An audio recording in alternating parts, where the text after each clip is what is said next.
Hello student, তোমরা কেমন আছো? আশা করি তোমরা সকলেই ভালো আছো।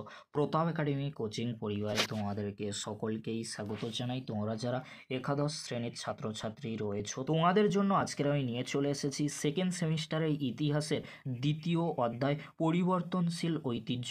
এই অধ্যায় থেকে গুরুত্বপূর্ণ 3 বা 4 মার্কসের জন্য আসতে পারে এমনই একটি গুরুত্বপূর্ণ question with answer. Question with অ্যান্সারটি তোমরা দেখে নাও। ভক্তিবাদ কি? ভক্তিবাদের মূল কথা কি?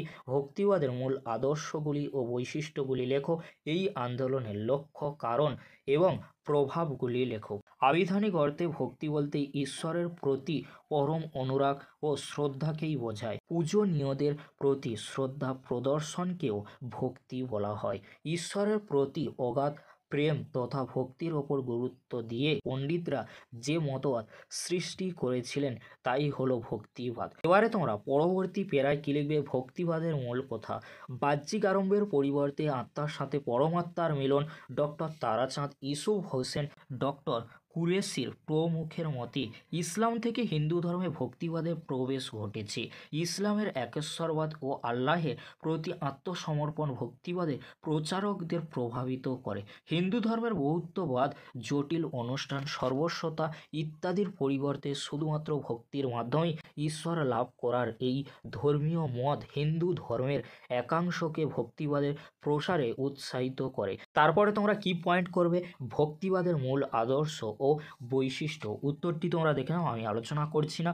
এবারে তোমরা দেখে নাও মূল যে বৈশিষ্ট্যগুলি রয়েছে, ক খ রয়েছে, গ রয়েছে, ঘ রয়েছে। তোমরা 4টি পয়েন্ট ভালো করে দেখে নাও। তারপরে তোমরা দেখে নাও ভক্তিবাদের উত্থানের কারণ। 1 নম্বর পয়েন্ট, আলবার ও নায়নার সাধকদের ভূমিকা। দেখে নাও তোমরা। পরবর্তী যে পয়েন্টটি রয়েছে, ব্রাহ্মণ্য, বৌদ্ধ ও জৈন ধর্মের অসারত্ব। তারপরে তোমরা দেখে নাও পরবর্তী যে পয়েন্টটি রয়েছে, ব্রাহ্মণ ও রাজপুতদের ক্ষমতা হ্রাস। তোমরা দেখে নাও। 4 নম্বর পয়েন্ট রয়েছে মুসলমান আক্রমণ ও শাসন। পরবর্তী যে পয়েন্টটি রয়েছে 5 নম্বর পয়েন্ট, ভক্তিবাদী সাধকদের প্রচার। তোমরা পরপর দেখে নাও। তারপরে তোমরা দেখে নাও পরবর্তী পেরায় তোমরা পয়েন্ট লিখবে ভক্তিবাদী আন্দোলনের লক্ষ্য। ভক্তিবাদী আন্দোলনের মূল লক্ষ্য হলো দুটি, যথা: 1. হিন্দু ধর্মের অভ্যন্তরীণ সংস্কারের মাধ্যমে এক সহজ সরল রূপদান করা ও সমাজের নিম্ন স্তরের হিন্দুদের পুনরায় কাছে আনা। 2. হিন্দু মুসলিম উভয় সম্প্রদায়ের মধ্যেকার বিরোধ হ্রাস করা। পরবর্তী পেরায় তোমরা পয়েন্ট লিখবে ভক্তিবাদী আন্দোলনের প্রভাব বা গুরুত্ব বা ফলাফল। উত্তরটি তোমরা দেখে নাও, 1, 2 করে রয়েছে রোমান হরফে। 1, হিন্দু মুসলিম বিভেদ হ্রাস। তোমরা দেখে নাও। 2 নম্বর পয়েন্ট রয়েছে আচার অনুষ্ঠানের বিরোধিতা। 3 নম্বর পয়েন্ট রয়েছে নারীদের মর্যাদা বৃদ্ধি। তোমরা দেখে নাও পরপর। 4 নম্বর পয়েন্ট রয়েছে আঞ্চলিক ভাষায় ধর্ম প্রচার ও গ্রন্থ রচনা। তোমরা উত্তরটি ভালো করে দেখে নাও। কোশ্চেন উইথ অ্যান্সারটি অত্যন্ত গুরুত্বপূর্ণ রয়েছে, ঐতিহাসিক শ্রী বাস্তবের ভাষায় কিন্তু রয়েছে। তোমরা ভালো করে দেখে নাও। দ্য পিরিয়ড অফ ভক্তি movement therefore proved to be a golden period in the history of the growth of our vernacular literature. তাহলে তোমরা দেখে নিলে ঐতিহাসিক শ্রী বাস্তবের ভাষায় কি রয়েছে।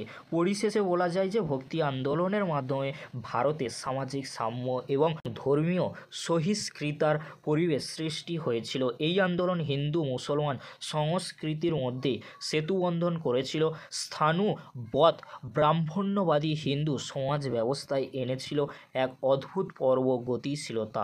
এই ছিল আজকের আলোচনা। যদি ভিডিওটি হেল্পফুল মনে হয় অবশ্যই ফ্রেন্ডদের কাছে বেশি বেশি করে শেয়ার করে দিও। আজকের এতটুকু, পরবর্তীতে দেখা হচ্ছে নেক্সট কোনো একটি ভিডিওতে। ভিডিওটি দেখার জন্য তোমাদেরকে অসংখ্য ধন্যবাদ।